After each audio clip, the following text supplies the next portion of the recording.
Hello guys, நம்ம இன்றைக்கி இந்த வீடியோவில் என்ன பார்க்க போகிறோம்னு பார்த்தீங்கன்னா, விஜய் சேதுபதி அவர்களோட நடிப்பில் இன்றைக்கி ரிலீஸ் ஆகிருக்கிற மகாராஜா படத்தோட ரிவ்யூ தான் பார்க்க போகிறோம். மகாராஜா இந்த படத்தோட ஒன்லைன் என்னன்னு பார்த்தீங்கன்னா, தான் வீட்டில் இருந்த உரிமைங்கிற பொருளை காணும் போலீஸ் ஸ்டேஷனில் கம்ப்ளைண்ட் பண்ண போகிற விஜய் சேதுபதி அதை கண்டுபிடிச்சி தந்தா 5 லட்ச ரூபா பணம் தரேன்னு அவங்களுக்கு ஆஃபர் பண்ணுறாரு.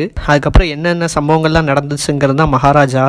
தன்னோட 50வது படம் கோடியாக செலவு பண்ணி மாதம் அந்த மாதிரிலாம் எடுக்காமல் கதைக்கு முக்கியத்துவம் கொடுத்து விஜய் சேதுபதி இந்த படத்தை எடுத்திருக்காங்க.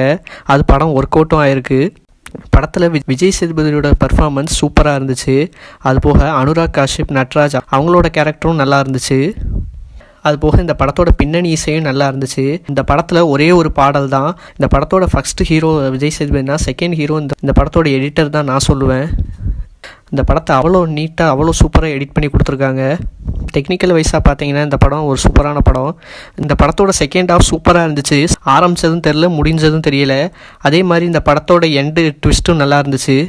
இந்த படத்தோட நெகட்டிவ்னு பார்த்தீங்கன்னா, ஃபஸ்ட் ஹாஃப் கொஞ்சம் ஸ்லோவாக ஸ்டார்ட் ஆன மாதிரி இருந்துச்சு. அதை தவிர்த்து எனக்கு வேறு எந்த மைனஸும் தெரிஞ்ச மாதிரி இல்லை. விஜய் சேதுபதி கிட்ட இருந்து ரொம்ப நாள் கழித்து ஒரு நல்ல படமும் வந்திருக்கு. பார்க்கணுன்னு நினைக்கிறவங்க கண்டிப்பாக போய் பாருங்கள். இந்த படத்துக்கு நம்ம கொடுக்குற ரேட்டிங் 10க்கு 8. ஸோ கைஸ், இந்த வீடியோ பிடிச்சிருந்துச்சுன்னா லைக் பண்ணுங்கள், ஷேர் பண்ணுங்கள், மறக்காமல் நம்ம சேனலுக்கு சப்ஸ்கிரைப் பண்ணுங்கள்.